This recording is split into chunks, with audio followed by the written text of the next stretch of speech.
नमस्कार दोस्तों, मैं आज फिर आपके समक्ष हूँ महानतम लेखक शरत चंद्र चट्टोपाध्याय की एक कहानी लेकर। शरत चंद्र ने प्रेमचंद की ही भांति अपनी लेखनी का उपयोग सामाजिक क्रांति लाने के लिए किया। दुनिया में सबसे ज्यादा भारतीय लेखों का कई भाषाओं में अनुवाद हुआ है तो वो शरत चंद्र के लेखों का हुआ है। उन्होंने अपने पात्रों का चित्रण इस प्रकार किया कि अपने पाठकों के मन में वेदना उत्पन्न करके उन्हें ये एहसास कराने का प्रयास किया कि ये रीति रिवाज और अंधविश्वास तथा जातिवाद और छुआछूत का पालन ही मनुष्य को अमानवीय बनाते हैं। आइए सुनते हैं उनकी लिखी कहानी बिलासी का हिंदी अनुवाद। विलासी। पक्का 2 कोस रास्ता पैदल चलकर स्कूल में पढ़ने जाया करता हूँ। मैं अकेला ही नहीं हूँ, 10-12 जने हैं।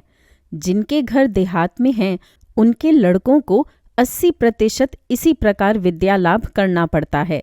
अतः लाभ के अंकों में अंत तक बिल्कुल शून्य न पड़ने पर भी जो पड़ता है उसका हिसाब लगाने के लिए इन कुछ एक बातों पर विचार कर लेना काफ़ी होगा कि जिन लड़कों को सवेरे 8 बजे के भीतर ही बाहर निकलकर आने जाने में 4 कोस का रास्ता तय करना पड़ता है, 4 कोस के माने 8 मील नहीं, उससे भी बहुत अधिक बरसात के दिनों में सिर पर बादलों का पानी और पांव के नीचे घुटनों तक कीचड़ एवं गर्मियों के दिनों में पानी के बदले कड़ी धूप एवं कीचड़ के बदले धूल के समुद्र में तैरते हुए स्कूल और घर आना जाना पड़ता है।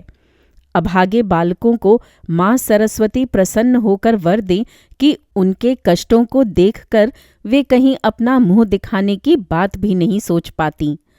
तदुपरांत ये कृतविद्या बालकों का दल बड़ा होकर एक दिन गांव में ही बैठे या भूख की आग बुझाने के लिए कहीं अन्यत्र चला जाए, उनके 4 कोस तक पैदल आने जाने की विद्या का तेज आत्म प्रकाश करेगा ही करेगा। कोई कोई तो कहते सुना है, अच्छा जिन्हें भूख की आग है उनकी बात भले ही छोड़ दी जाए, परंतु जिन्हें वह आग नहीं है वैसे सब भले आदमी किस सुख के लिए गांव छोड़कर जाते हैं, उनके रहने पर तो गांव की ऐसी दुर्दशा नहीं होती। मलेरिया की बात नहीं छेड़ता, उसे रहने दो, परंतु इन 4 कोस तक पैदल चलने की आग में कितने भद्र लोग बाल बच्चों को लेकर गांव छोड़कर शहर चले गए हैं, उनकी कोई संख्या नहीं है। इसके बाद एक दिन बाल बच्चों का पढ़ना लिखना भी समाप्त हो जाता है, तब फिर शहर की सुख सुविधा में रुचि लेकर वे लोग गांव में लौटकर नहीं आ पाते। परंतु रहने दो इन सब व्यर्थ बातों को। स्कूल जाता हूँ, 2 कोस के बीच ऐसे ही और 2-3 गांव पार करने पड़ते हैं। किसके बाग में आम पकने शुरू हुए हैं, किस जंगल में करौंदे काफ़ी लगे हैं, किसके पेड़ पर कटहल पकने को हैं, किसके अमृतवान केले की गहर कटने वाली ही है, किसके घर के सामने वाली झाड़ी में अनानास का फल रंग बदल रहा है, किसकी पोखर के किनारे वाले खजूर के पेड़ से खजूर तोड़कर खाने से पकड़े जाने की संभावना कम है। इन सब खबरों को लेने में समय चला जाता है, परंतु जो वास्तविक विद्या है, कमसफटका की राजधानी का क्या नाम है एवं साइबेरिया की खान में चांदी मिलती है या सोना मिलता है, ये सब आवश्यक तथ्य जानने की तनिक भी फुर्सत नहीं मिलती। इसीलिए इम्तिहान के समय ईडन क्या है पूछे जाने पर कहता पर्शिया का बंदर, और हुमायूं के पिता का नाम पूछे जाने पर लिखाया तुगलक खां। एवं आज 40 का कोठा पार हो जाने पर भी देखता हूँ उन सब विषयों में धारणा प्रायः वैसी ही बनी हुई है। तदुपरांत प्रमोशन के दिन मुंह लटकाकर घर लौट आता और कभी दल बांधकर मास्टर को ठीक करने की सोचता और कभी सोचता ऐसे वाहियात स्कूल को छोड़ देना ही ठीक है। हमारे गांव के एक लड़के के साथ बीच बीच में स्कूल के मार्ग पर भेंट हो जाया करती थी। उसका नाम था मृत्युंजय। मेरी अपेक्षा वह बहुत बड़ा था, 3री क्लास में पढ़ता था। कब वह पहल 3री क्लास में चढ़ा, ये बात हम में से कोई नहीं जानता था। संभवतः वह पुरातत्वविदों की गवेषणा का विषय था, परंतु हम लोग उसे इस 3री क्लास में ही बहुत दिनों से देखते आ रहे थे। उसके चौथे दर्जे में पढ़ने का इतिहास भी कभी नहीं सुना था। दूसरे दर्जे से चढ़ने की खबर भी कभी नहीं मिली थी। मृत्युंजय के माता पिता भाई बहन कोई नहीं थे। था केवल गांव के एक ओर एक बहुत बड़ा आम कटहल का बगीचा और उसके बीच एक बहुत बड़ा खंडहर सा मकान, और थे एक दूर के रिश्ते के चाचा। चाचा का काम था भतीजे की अनेकों प्रकार से बदनामी करते रहना। वह गांजा पीता है, चरस पीता है, ऐसे ही और भी क्या क्या। उनका एक और काम था, ये कहते फिरना, इस बगीचे का आधा हिस्सा उनका है, नालिश करके दखल करने भर की देर है। उन्होंने एक दिन दखल भी अवश्य पा लिया, परंतु वह जिले की अदालत में नालिश करके नहीं, ऊपर की अदालत के हुक्म से। परंतु वह बात पीछे होगी। मृत्युंजय स्वयं ही पकाकर खाता एवं आमों की फसल में आम का बगीचा किसी को उठा देने पर उसका साल भर का खाने पहनने का काम चल जाता और अच्छी तरह ही चल जाता। जिस दिन मुलाकात हुई उसी दिन देखा वह छिन्न भिन्न मैली किताबों को बगल में दबाए रास्ते के किनारे चुपचाप चल रहा है। उसे कभी किसी के साथ अपनी ओर से बातचीत करते नहीं देखा, अपितु अपनी ओर से बात स्वयं हम ही लोग करते। उसका प्रधान कारण था कि दुकान से खाने पीने की चीजें खरीदकर खिलाने वाला गांव में उस जैसा कोई नहीं था। और केवल लड़के ही नहीं, कितने ही लड़कों के बाप कितनी ही बार गुप्त रूप से अपने लड़कों को भेजकर उसके पास स्कूल की फीस खो गई है, पुस्तक चोरी चली गई इत्यादि कहलवाकर रुपये मंगवा लेते। इसे कहा नहीं जा सकता, परंतु ऋण स्वीकार करने की बात तो दूर रही, उसके लड़के ने कोई बात भी की है, ये बात भी कोई बाप भद्र समाज में कबूल नहीं करना चाहता। गांव भर में मृत्युंजय का ऐसा ही सुनाम था। बहुत दिनों से मृत्युंजय से भेंट नहीं हुई। एक दिन सुनाई पड़ा वह मराऊ रखा है। फिर एक दिन सुना गया मालपाड़े के एक बुढ़े माल ने उसका इलाज करके एवं उसकी लड़की विलासी ने सेवा करके मृत्युंजय को यमराज के मुंह में जाने से बचा लिया है। श्रोताओं, मराऊ का अर्थ मरा हुआ और माल बंगाल की एक जनजाति है जो सांप के कांटे का इलाज करती है। बहुत दिनों तक मैंने उसकी बहुत सी मिठाई का सदुपयोग किया था। मन न जाने कैसा होने लगा। एक दिन शाम के अंधेरे में छिपकर उसे देखने गया। उसके खंडहर से मकान में दीवालों की बला नहीं है। स्वच्छंदता से भीतर घुसकर देखा, घर का दरवाज़ा खुला है। एक बहुत तेज दीपक जल रहा है और ठीक सामने ही तख्त के ऊपर धुले उजले बिछौने पर मृत्युंजय सो रहा है।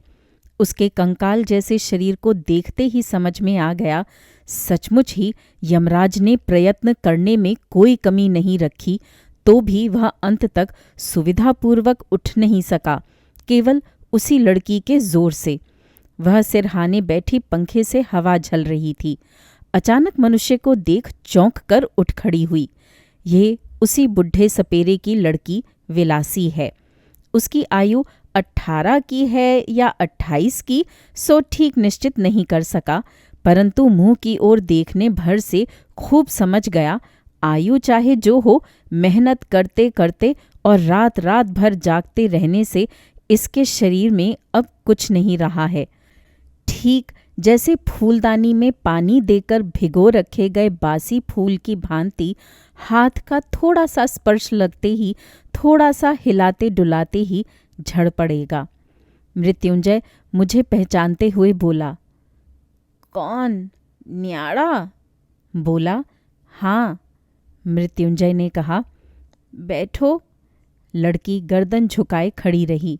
मृत्युंजय ने 2-4 बातों में जो कहा उसका सार ये था कि उसे खाट पर पड़े 1.5 महीना हो चला है।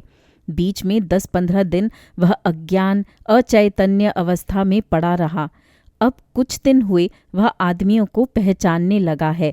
यद्यपि अभी तक वह बिछौना छोड़कर उठ नहीं सकता, परंतु अब कोई डर की बात नहीं है। डर की कोई बात न सही, परंतु बालक होते हुए भी ये समझ गया कि आज जिसमें खाट छोड़कर उठने की शक्ति नहीं है, उस रोगी को इस वन के बीच अकेली जिस लड़की ने बचा लेने का भार अपने ऊपर उठाया, वह कितना बड़ा गुरु भार है। दिन के बाद दिन, रात के बाद रात उसकी कितनी सेवा, कितनी शुश्रूषा, कितना धैर्य, कितना रत जगा है। ये कितने बड़े साहस का काम है। परंतु जिस व्यक्ति ने इस असाध्य साधन को संभव कर डाला, उसका परिचय यद्यपि उस दिन नहीं पाया, परंतु एक दिन दूसरे से पा लिया। लौटते समय लड़की एक दूसरे दीपक को लेकर मेरे आगे आगे टूटी दीवालों के अंत तक आई। इतनी देर तक उसने एक भी बात नहीं कही थी। इस बार धीरे धीरे बोली, सड़क तक तुम्हें पहुंचा आऊं क्या? बड़े बड़े आम के वृक्षों से सारे बगीचे में जैसे एक जमा हुआ सा अंधकार लग रहा था। सड़क दिखाई देने की बात तो दूर, अपना हाथ तक दिखाई नहीं देता था। बोला, पहुंचाने की जरूरत नहीं, केवल दीपक दे दो। एक स्त्री पूछ रही है, डरोगे तो नहीं? अस्तु। मन में चाहे जो हो, प्रत्युत्तर में केवल एक ना कहकर आगे बढ़ गया। उसने फिर कहा, वन जंगल का रास्ता है, जरा देख देख कर पांव रखते हुए जाना। मेरे शरीर में रोंगटे खड़े हो गए, परंतु इतनी देर बाद समझा वह उद्वेग किसके लिए था, और वह उजाला दिखाती हुई इस जंगली रास्ते से पार कर देना चाहती थी। संभव है वह मेरा निषेध नहीं सुनती, साथ ही आती, परंतु पीड़ित मृत्युंजय को अकेला छोड़कर जाने को शायद उसका मन अंत तक तैयार नहीं हुआ। 20-25 बीघे का बगीचा था, अतः रास्ता भी कम नहीं था। इस भीषण अंधकार में प्रत्येक पांव शायद डरते डरते ही रखना पड़ता था, परंतु दूसरे ही क्षण उस लड़की की बात से सारा मन इस तरह आच्छन्न हो गया कि डरने का फिर समय ही नहीं मिला। केवल ख्याल आने लगा, एक मृतप्राय रोगी को लेकर रहना कितना कठिन है। मृत्युंजय तो किसी भी समय मर सकता था, तब सारी रात इस जंगल के बीच अकेली लड़की क्या करती, किस तरह अपनी उस रात को काटती। इस घटना के बहुत दिन बाद की एक बात मुझे याद आती है। अपने एक आत्मीय की मृत्यु के समय मैं उपस्थित था। अंधेरी रात, घर में लड़के, बच्चे, नौकर चाकर नहीं थे। घर में केवल उनकी सद्विधवा स्त्री और मैं ही थे। उनकी स्त्री ने शोक के आवेग में छाती पीटकर ऐसा कांड उपस्थित कर दिया कि ये भय हुआ कि कहीं उसके प्राण भी न निकल जाएं। रो रो कर बार बार मुझसे पूछने लगी, वे जब स्वेच्छा से साथ ही साथ मर जाना चाहती हैं, तब सरकार का क्या है? उन्हें अब रत्ती भर जीने की इच्छा नहीं है। इसे क्या वे लोग यानी सरकारी आदमी समझेंगे नहीं? उनके घर में क्या स्त्रियां नहीं हैं? वे क्या पत्थर ही हैं? और यदि इस रात में गांव के 5 लोग यदि नदी के किनारे किसी जंगल के बीच उनके सहमरण यानी सती होने का प्रबंध कर दें, तो पुलिस के लोग किस प्रकार जान सकेंगे? इस तरह की कितनी ही बातें कहीं, परंतु मेरा तो और बैठे रहकर उनका रोना सुनने से काम नहीं चल सकता था। मोहल्ले में खबर देने की जरूरत है, अनेक वस्तुएं इकट्ठी करने की जरूरत है, परंतु मेरा बाहर जाने का प्रस्ताव सुनते वे प्रकृतिस्थ हो गईं। आंखें पोंछकर बोली, भाई, जो होना था वह हो गया, अब बाहर जाने से क्या होगा? रात बीत जाने दो ना।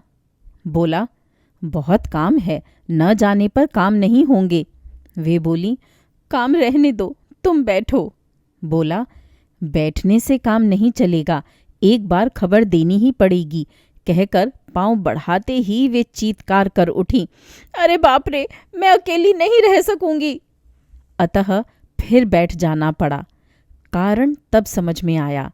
जिस स्वामी के जीवित रहते हुए वे निर्भयतापूर्वक 25 वर्ष तक अकेली घर में रहीं, उसकी मृत्यु को चाहे सह भी लें, उसकी मृतदेह के समीप इस अंधेरी रात में 5 मिनट बैठना भी सहन नहीं हो सकता। छाती यदि किसी बात से फटती है तो इस मृत स्वामी के समीप अकेले बैठने से ही। परंतु उनके दुख को तुच्छ करके दिखाना भी मेरा उद्देश्य नहीं है। क्या वे सच्ची नहीं थीं? ये बात कहने का भी मेरा अभिप्राय नहीं है। क्या एक आदमी के व्यवहार से ही उसकी अंतिम मीमांसा हो गई? ये भी नहीं है। परंतु ऐसी और भी अनेक घटनाएं जानता हूँ जिनका उल्लेख न करने पर भी मैं ये बात कहना चाहता हूँ कि केवल कर्तव्य ज्ञान के जोर अथवा बहुत समय तक एक साथ घर गृहस्थी करने के अधिकार से ही इस भय का कोई स्त्री अतिक्रमण नहीं कर पाती। वह कोई और ही शक्ति है जिसका बहुत से पति पत्नी एक साथ वर्षों तक घर गृहस्थी चलाते रहने के बाद भी कुछ पता नहीं पाते, परंतु अचानक उसी शक्ति का परिचय जब किसी स्त्री पुरुष के निकट पाया जाता है तब समाज की अदालत में मुल्जिम बनाकर उन्हें दंड देना यदि आवश्यक हो तो हो, परंतु मनुष्य की जो वस्तु सामाजिक नहीं है वह स्वयं तो उसके सुख दुख से चुपचाप आंसू बहाए बिना किसी प्रकार नहीं रह सकती। प्रायः 2 महीने तक मृत्युंजय की खबर नहीं ली। जिन लोगों ने देहात को नहीं देखा है अथवा केवल रेलगाड़ी की खिड़की से मुंह बढ़ाकर देखा है वे तो शायद आश्चर्यपूर्वक कह उठेंगे, ये कैसी बात है? ये क्या कभी संभव हो सकता है कि इतनी बड़ी बीमारी को आंखों से देख आकर भी 2 महीने तक फिर उसकी खबर ही नहीं? उन्हें जताने के लिए ये कहना आवश्यक है कि यह केवल संभव ही नहीं, ऐसा ही हुआ करता है। किसी व्यक्ति की विपत्ति में मोहल्ला भर झुंड बांधकर उमड़ पड़ता है, यह एक जनश्रुति अवश्य है। पता नहीं वह सतयुग के गांव में थी या नहीं, परंतु इस काल में तो कहीं भी देखी है ऐसा याद नहीं पड़ता। तभी जब तक उसके मरने की खबर नहीं मिलती तब तक वह बचा हुआ है, यही ठीक है। इसी बीच अचानक एक दिन कान में पड़ा, मृत्युंजय के उस बगीचे के भागीदार चाचा शोर मचाते फिरते हैं कि गया गया, गांव इस बार रसातल में चला गया।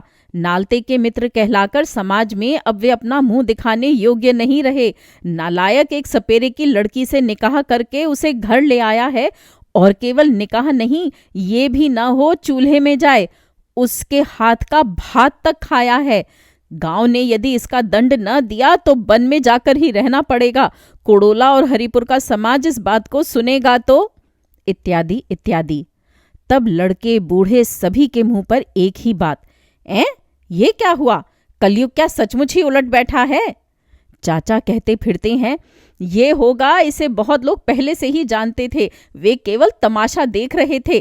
कहाँ का पानी कहाँ जाकर मरा, अन्यथा ये कोई पराया नहीं, पड़ोसी नहीं, अपना ही भतीजा है। मैं क्या उसे घर नहीं ले जा सकता था? मुझे क्या डॉक्टर वैद्यों को दिखाने की सामर्थ्य नहीं थी?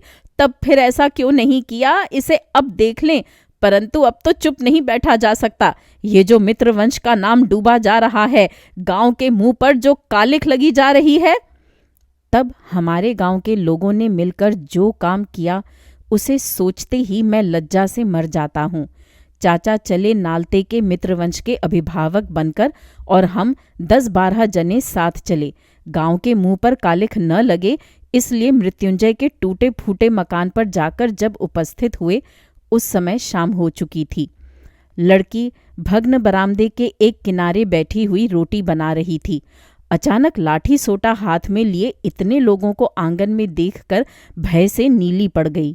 चाचा ने घर के भीतर झांक कर देखा, मृत्युंजय सो रहा है। झटपट सांकल चढ़ा दी।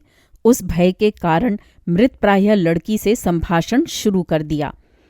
अधिक क्या कहा जाए, संसार के किसी भी चाचा ने किसी भी समय शायद भतीजे की स्त्री से ऐसा संभाषण नहीं किया होगा। वह ऐसा था कि लड़की हीन सपेरे की लड़की होते हुए भी उसे सहन नहीं कर सकी। आंखें उठाकर बोली, मेरे पिता ने बाबू के साथ निकाह कर दिया है, जानते हो? चाचा बोले, ठहर तो री, इत्यादि इत्यादि। एवं साथ ही साथ 10-12 लोग वीर दर्प से हुंकारते हुए उसकी गर्दन पर टूट पड़े। किसी ने कान पकड़े, किसी ने दोनों हाथ पकड़े, एवं जिन्हें ऐसा सुयोग नहीं मिला वे भी निश्चेष्ट न रहे। कारण संग्राम स्थल पर हम लोग कायरों की भांति चुपचाप खड़े रह सकते हैं। हमारे विरुद्ध इतनी बड़ी बदनामी करते फिरने में शायद नारायण के प्रतिनिधियों की आंखों को भी लाज लगेगी। यहाँ पर एक अप्रासंगिक बात कह देना चाहता हूँ। सुना है विलायत आदि म्लेच्छ देशों में पुरुषों में एक कुसंस्कार है, स्त्रियों को दुर्बल एवं निरुपाय कहकर उनके शरीर पर हाथ नहीं उठाते। ये भला क्या बात हुई? सनातनी हिंदू इस कुसंस्कार को नहीं मानते। हम लोग कहते हैं जिसके शरीर में जोर नहीं है उसी के शरीर पर हाथ उठाया जाता है, वह स्त्री पुरुष में से कोई भी क्यों ना हो। लड़की जो पहले ही एक बार आर्तनाद कर उठी थी, उसके बाद एकदम चुप रह गई, परंतु हम लोग जब उसे गांव के बाहर छोड़ने आने के लिए घसीटने लगे तब विनय करती हुई कहने लगी, बाबू लोगों, मुझे एक बार छोड़ दो, मैं रोटियों को घर में रखाऊं। बाहर रह जाने से सियार कुत्ते खा जाएंगे, रोगी मनुष्य को सारी रात खाना नहीं मिलेगा। मृत्युंजय बंद कमरे के भीतर पागल की भांति सिर धुनने लगा, दरवाजे पर पांव की ठोकर मारने लगा, परंतु हम लोग उससे रत्ती भर भी प्रसन्न नहीं हुए। स्वदेश के कल्याण के लिए सब कुछ अकातर भाव से सहकर उसे घसीट कर खींचते हुए चल दिए। इसलिए कह रहा हूं कि मैं भी बराबर उनके साथ था, परंतु मुझमें एक दुर्बलता थी। मैं उसके शरीर से हाथ नहीं लगा सका, अपितु जैसे भीतर ही भीतर रो उठा। उसने अत्यंत अनुचित कार्य किया है एवं उसे गांव से बाहर निकाल देना ही उचित है, परंतु फिर भी हम लोग कोई अच्छा काम कर रहे हैं ये भी किसी तरह समझ में नहीं आया। परंतु मेरी बात रहने दो। आप यह ना सोच लें कि देहात में उदारता का नितांत अभाव होता है, बिल्कुल नहीं, अपितु बड़े आदमी होने पर हम लोग ऐसी उदारता प्रकट करते हैं कि सुनकर आप लोग अवाक रह जाएंगे। ये मृत्युंजय यदि उसके हाथ से भात खाने का अक्षम्य अपराध नहीं करता तो हम लोगों को इतना क्रोध नहीं आता। और कायस्थ के लड़के का सपेरे की लड़की के साथ निकाह, यह तो एक हंसकर उड़ा देने की बात है, परंतु गजब कर दिया इस भात खाने ने। भले ही हो वह 2.5 महीने से बीमार, भले ही हो वह शैयाशाही, परंतु इसी से भात, पूड़ी नहीं, संदेश नहीं, बकरे का मांस नहीं, भात खाना तो अन्न पाप है, वह तो फिर सचमुच ही माफ नहीं किया जा सकता। इसलिए देहात के लोग संकीर्ण हृदय नहीं हैं। 4 कोस पैदल चली जो विद्या जिन सब लड़कों के पेट में है, वही तो एक दिन बड़े होकर समाज के शिरोमणि होते हैं। देवी बीणा पाणी के वर से उनमें संकीर्णता किस तरह आ सकती है? यही देखो, इसके कुछ दिन बाद ही प्रातः स्मरणीय स्वर्गीय मुखोपाध्याय महाशय की विधवा पुत्रवधू मानसिक वैराग्य से 2 वर्ष तक काशीवास करके तब लौटी। तब निंदक लोग कानाफूसी करने लगे कि आधी संपत्ति इस विधवा की है एवं पीछे उसके हाथ से निकल जाए। इस भय से छोटे बाबू प्रयत्न और बड़े परिश्रम के बाद बहूजी को जहां से लौटा लाए हैं वह काशी ही होगी। जो भी हो, छोटे बाबू ने अपनी स्वाभाविक उदारता से गांव की पंचायती पूजा में 200 रुपये दान देकर गांव के 5 ब्राह्मणों को दक्षिणा सहित उत्तम फलाहार देने के पश्चात प्रत्येक श्रेष्ठ ब्राह्मण के हाथ में जब एक एक कांसे का गिलास देकर विदा किया, तब धन्य धन्य हो उठी। यही क्यों, मार्ग में आते हुए बहुत से लोग देश एवं विदेश के कल्याण के निमित्त कामना करने लगे। ऐसे जो सब बड़े आदमी हैं, उनके घर घर में प्रतिमास ऐसे ही शुभ अनुष्ठान क्यों नहीं हुआ करते? परंतु रहने दो, हमारे महत्व की कहानियां अनेक हैं। युग युग से संचित होकर प्रायः प्रत्येक ग्रामवासी के द्वार पर वे स्तूपाकार हो उठी हैं। इस दक्षिण बंगाल के अनेक गांवों में बहुत दिनों तक घूमकर गर्व करने योग्य अनेक बड़ी बड़ी घटनाएं प्रत्यक्ष देखी हैं। चरित्र बल में, धर्म बल में, सामाजिक बल में और विद्या के बल में शिकायत बिल्कुल पूरी हो गई है। अब केवल अंग्रेजों को कसकर गाली दे सका तो देश का उद्धार हो जाए। लगभग 1 वर्ष हो गया, मच्छरों का काटना और नहीं सहा गया। तब सन्यासीगिरी से सबको इस्तीफा देकर घर लौट आया हूँ। एक दिन दोपहर के समय 2 कोस पर मालपाड़े में होकर चला जा रहा था। अचानक देखा एक झोंपड़ी के दरवाजे पर बैठा है मृत्युंजय। उसके माथे पर गेरुआ रंग की पगड़ी, बड़ी दाढ़ी और केश, गले में रुद्राक्ष और कौड़ियों की माला। कौन कह सकता है ये हमारा वही मृत्युंजय है? कायस्थ का लड़का 1 वर्ष के भीतर ही जाति खोकर एकदम भली भांति सपेरा बन गया है। मनुष्य कितनी जल्दी अपने 14 पुरखों की जाति को विसर्जित कर एक अन्य जाति में चला जाता है, ये एक आश्चर्यजनक घटना है। ब्राह्मण का लड़का मेहतरानी के साथ विवाह कर मेहतर हो गया और उनका व्यवसाय अपना लिया। ये शायद आप सभी ने न सुना होगा। मैंने श्रेष्ठ ब्राह्मण के लड़के को एंट्रेंस पास कर लेने के बाद भी डोम की लड़की से विवाह कर डोम बन जाते हुए देखा है। इस समय वह सूप डलिया बनाकर बेचा करता है, सुअर चराता है। भले कायस्थ के लड़के को कसाई की लड़की के साथ विवाह कर कसाई हो जाते हुए भी देखा है। आज वह अपने हाथ से गाय काटकर बेचता है। उसे देखकर कौन कह सकता है कि किसी समय वह कसाई से भिन्न और कुछ होगा, परंतु सबका वही एक कारण है। मैं तभी तो सोचता हूँ, इस प्रकार जो आसानी से पुरुष को खींचकर नीचे गिरा सकती हैं, वे क्या उसी प्रकार हंसते खेलते ऊंचा नहीं चढ़ा सकती? जिन ग्रामवासी पुरुषों की प्रशंसा के लिए आज पंचमुख हो उठा हूँ, यह गौरव क्या केवल अकेले उन्हीं को मिलना चाहिए? क्या अपने ही बल पर वे इतनी जल्दी नीचे की ओर गिरते चले जाते हैं? अंदर की ओर से क्या उन्हें तनिक भी उत्साह, तनिक भी सहायता नहीं मिलती?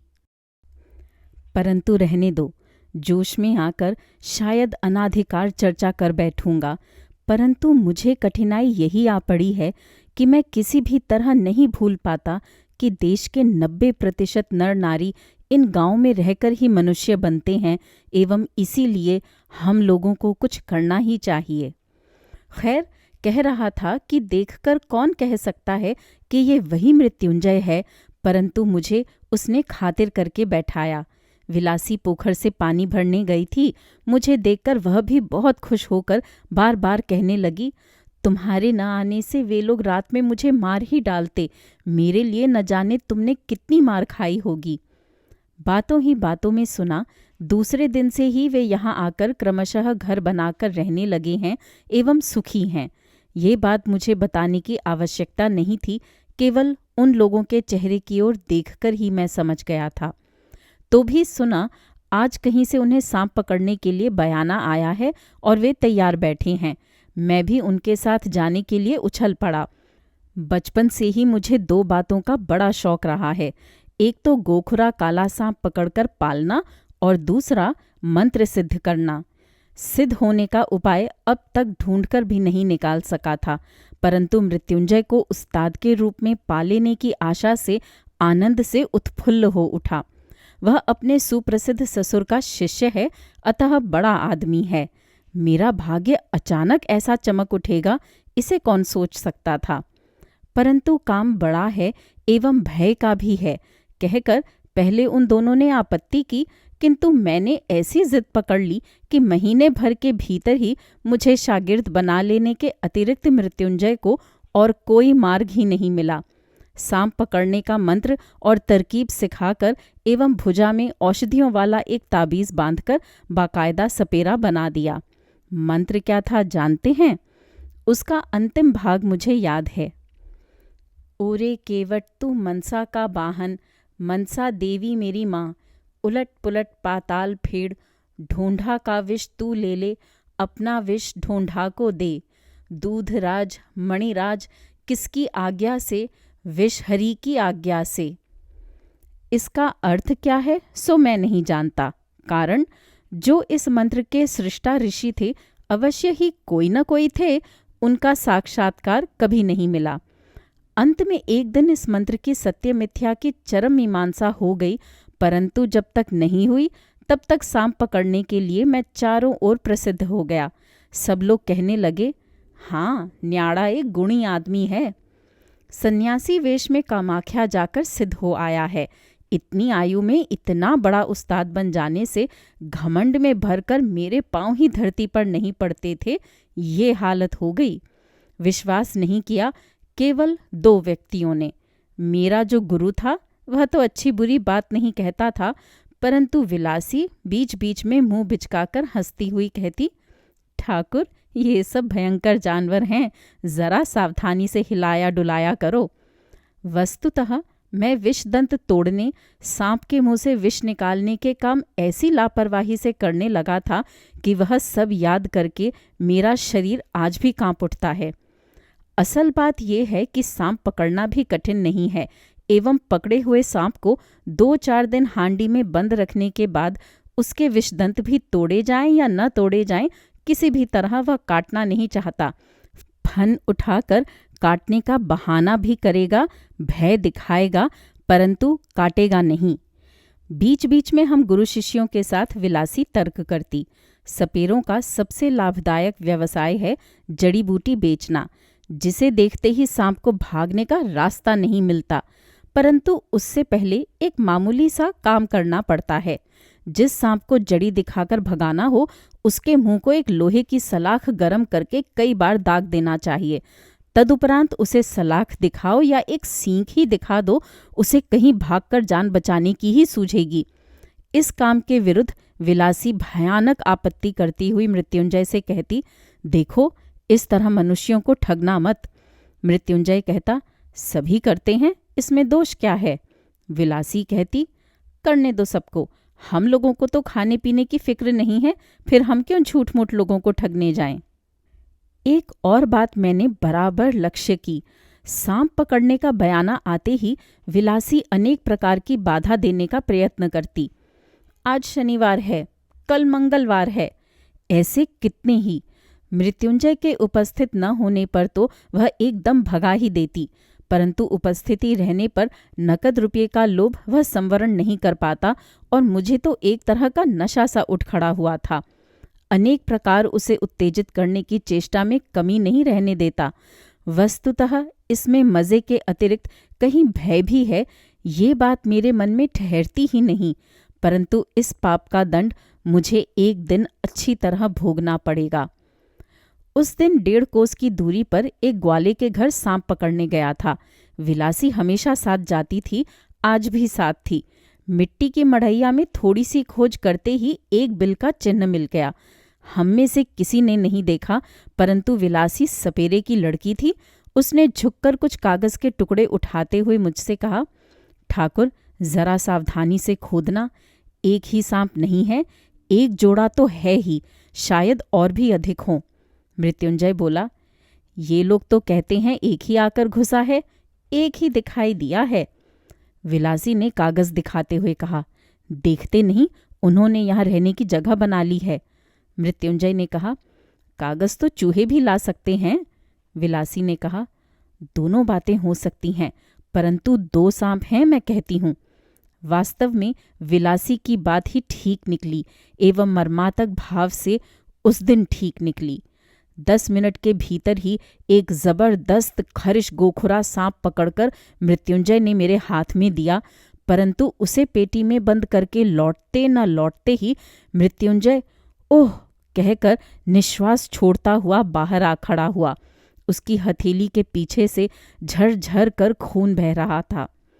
पहले तो सब जैसे हतबुद्धि हो गए, कारण सांप पकड़ने जाते समय वह भागने के लिए व्याकुल न होकर बिल से एक हाथ मुंह बाहर निकालकर डस ले, ऐसी अमानवीय घटना जीवन में केवल एकमात्र यही देखी थी। दूसरे क्षण विलासी चीत्कार करती हुई दौड़ी और आंचल से उसका हाथ बांध दिया एवं जितनी तरह की जड़ी बूटी वह साथ लाई थी उन सबको चबाने के लिए दे दिया।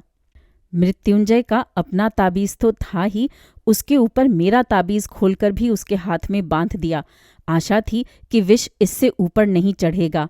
मैं अपने उसी विषहरी की आज्ञा से मंत्र का जोर जोर से बार बार पाठ करने लगा।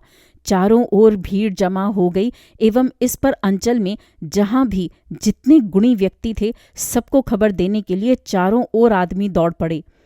विलासी के पिता को भी समाचार देने के लिए आदमी गए। मैं अविराम गति से बिना रुके मंत्र पढ़ता रहा, परंतु 15-20 मिनट बाद जब मृत्युंजय एक बार वमन करके नाक के स्वर में बातें करने लगा, तब तो विलासी एकदम पछाड़ खाकर जमीन पर गिर पड़ी। मैं भी समझ गया मेरी विषहरी की दुहाई अब काम नहीं आने की। आसपास के और भी 2-4 उस्ताद आ पहुँचे। हम लोग कभी तो एक साथ और कभी अलग अलग 33 करोड़ देव देवियों की दुहाई देने लगे, परंतु विष ने एक भी दुहाई नहीं मानी। रोगी की हालत बराबर खराब होती चली गई। जब देखा गया कि अच्छी बातों से काम नहीं चलेगा, तब 3-4 ओझों ने मिलकर विष को ऐसी अकथ्य और अश्राव्य भाषा में गाली गलौज करना शुरू कर दिया कि अगर विष के कान होते तो मृत्युंजय को छोड़ने की तो बात कौन कहे, वह देश को ही छोड़कर भाग जाता। मगर किसी से भी कुछ न बना। आधे घंटे जूझने के बाद रोगी न अपने पिता माता के लिए मृत्युंजय नाम और अपने ससुर के दिए हुए मंत्र औषधि आदि सबको मिथ्या प्रमाणित करके इहलोक की लीला समाप्त की। विलासी अपने पति का सिर गोद में रखे बैठी थी। वह मानो बिल्कुल पत्थर सी हो गई। जाने दो, उसके दुख की कहानी अब बढ़ाना नहीं चाहता। सिर्फ इतना ही कहकर ख़त्म कर दूंगा कि वह 7 दिन से ज़्यादा अपना जिंदा रहना न सह सकी। मुझसे एक दिन उसने सिर्फ ये कहा, महाराज, मेरे सिर की कसम है, इस काम को तुम अब कभी न करना। मैं अपना तावीज़ और कवच तो मृत्युंजय के साथ ही दफना चुका था। बच रही थी सिर्फ विषहरी की आज्ञा, परंतु वह आज्ञा कोई मैजिस्ट्रेट की आज्ञा नहीं और सांप का विष हिंदुस्तानियों का विष नहीं, इस बात को भी मैं समझ गया था। एक दिन जाकर सुना घर में जहर की तो कमी थी नहीं, विलासी ने आत्महत्या कर ली है और शास्त्रों के अनुसार निश्चय ही वह नरक गई। परंतु वह कहीं भी जाए, जब मेरा अपना जाने का समय आएगा तब इतना तो मैं कह सकता हूँ कि वैसे ही किसी एक नगर में जाने के प्रस्ताव से मैं पीछे न हटूंगा। चचा साहब बगीचे पर 16 आने दखल जमाकर अत्यंत विज्ञ की भांति चारों तरफ कहते फिरने लगे, उसकी अपघात मृत्यु न होती तो और किसकी होती। मर्द वैसी एक छोड़ 10 करे ना, उससे कुछ बनता बिगड़ता नहीं। बहुत होगा तो जरा निंदा हो जाएगी, मगर उसके हाथ का भात खाकर मौत क्यों बुलाई भला। खुद मरा और मेरा भी सिर नीचा कर गया। न कोई आग देने वाला रहा और न कोई पिंड पानी देने वाला। श्राद्ध शांति कुछ भी नहीं हुई।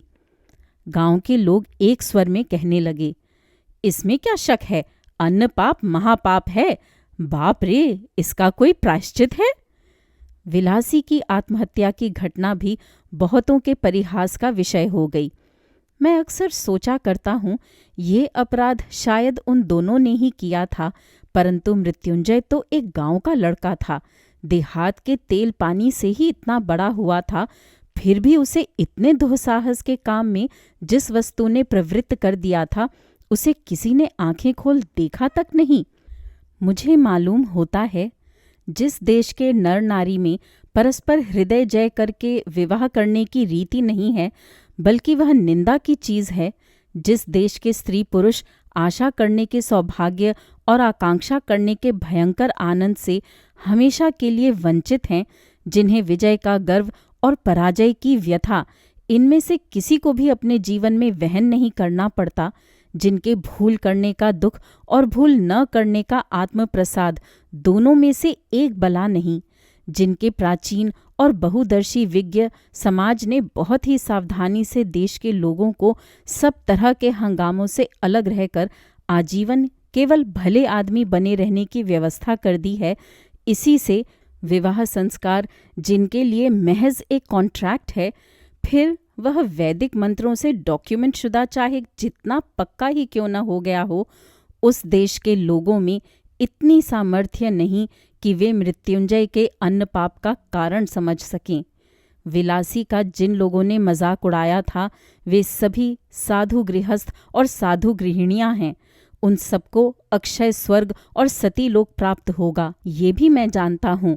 परंतु वह सपेरे की लड़की जब एक पीड़ित और शैयागत रोगी को तिल तिल करके जीत रही थी, उसके उस समय के गौरव का एक कण भी शायद आज तक उसमें से किसी ने आंखों से नहीं देखा। मृत्युंजय हो सकता है कि एक बहुत ही तुच्छ आदमी हो, किंतु उसका हृदय जीतकर उस पर कब्जा करने का आनंद तो तुच्छ नहीं था। उसकी वह संपदा तो मामूली नहीं थी। इस देश के लोगों के लिए इस चीज़ का ही समझ सकना कठिन है। मैं भूदेव मुखर्जी के पारिवारिक निबंधों को भी दोष नहीं दूंगा और शास्त्रीय तथा सामाजिक विधि विधानों की भी निंदा नहीं करूंगा। और कहने पर मुंह पर जवाब देते हुए जो कहेंगे कि ये हिंदू समाज अपने विधि विधानों के जोर से ही इतनी शताब्दियों के इतने विद्रोह तूफानों के बाद भी जीवित है, मैं उसकी भी अत्यंत भक्ति करता हूँ। प्रत्युत्तर में उनसे मैं ये हरगिज नहीं कहूँगा कि जीवित रहना ही चरम सार्थकता है। ऐसे तो अतिकाय हाथी तक लुप्त हो गए हैं और तिलचट्टे जीवित हैं। मैं सिर्फ इतना ही कहूँगा कि बड़े आदमी के नंद गोपाल की तरह दिन रात आँखों में और गोद ही गोद में रखने से वह अच्छा तो रहेगा, इसमें संदेह नहीं, परंतु बिल्कुल ही तिलचट्टे की तरह जलाए रखने की अपेक्षा अगर उसे एक बार गोद से उतार कर और भी 5 आदमियों की तरह 2-4 कदम पैदल चलने दिया जाए तो शायद वह प्रायश्चित करने लायक पाप न होगा। दोस्तों, अभी आप सुन रहे थे महान लेखक शरत चंद्र चट्टोपाध्याय की कहानी विलासी। उम्मीद है ये कहानियाँ आपको पसंद आ रही होंगी। मेरे चैनल पर आने के लिए और इन कहानियों को सुनने के लिए धन्यवाद।